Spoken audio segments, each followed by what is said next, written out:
ERP അഥവാ enterprise resource planning എന്ന് പറയുന്നത് നമ്മളൊരു അക്കൗണ്ടിങ് ആപ്ലിക്കേഷനെ കുറിച്ചല്ല.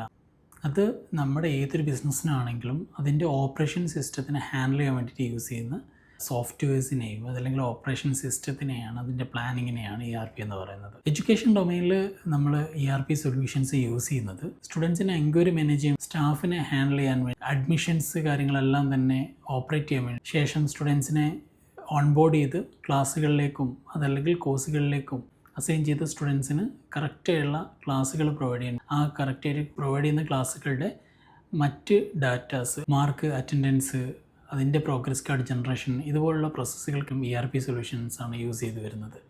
അതിൽ LMS മൊഡ്യൂൾസ് ഇൻക്ലൂഡ് ചെയ്തുള്ള ERP സൊല്യൂഷൻസും അത് എക്സ്ക്ലൂഡ് ചെയ്തുള്ള ERP സൊല്യൂഷൻസും എല്ലാം തന്നെ മാർക്കറ്റിൽ അവൈലബിൾ ആണ്. നിങ്ങളുടെ ഇൻസ്റ്റിറ്റ്യൂഷന്, നിങ്ങളുടെ എഡ്യൂക്കേഷൻ ഓർഗനൈസേഷന് ഏറ്റവും സ്യൂട്ടബിൾ ആയുള്ള ERP സൊല്യൂഷൻ ആയിരിക്കണം നിങ്ങൾ ഇംപ്ലിമെൻറ്റ് ചെയ്യേണ്ടത്. അങ്ങനെ ഇംപ്ലിമെൻറ്റ് ചെയ്ത് കഴിഞ്ഞാൽ നിങ്ങളെടുക്കുന്ന മാനുവൽ എഫേർട്ടിനെ കുറയ്ക്കാൻ വേണ്ടിയിട്ടും നിങ്ങൾക്ക് ഏറ്റവും അടിപൊളിയായിട്ട് സ്കെയിൽ ചെയ്യാൻ വേണ്ടിയിട്ടും എല്ലാം തന്നെ പോസിബിൾ ആയിരിക്കും. ഏറ്റവും ബെറ്റർ ആയിട്ടുള്ള ERP സൊല്യൂഷൻസ് യൂസ് ചെയ്ത് നിങ്ങളുടെ ബിസിനസ്സിന് നിങ്ങൾക്ക് ഗ്രോ ചെയ്യാൻ വേണ്ടി സാധിക്കട്ടെ.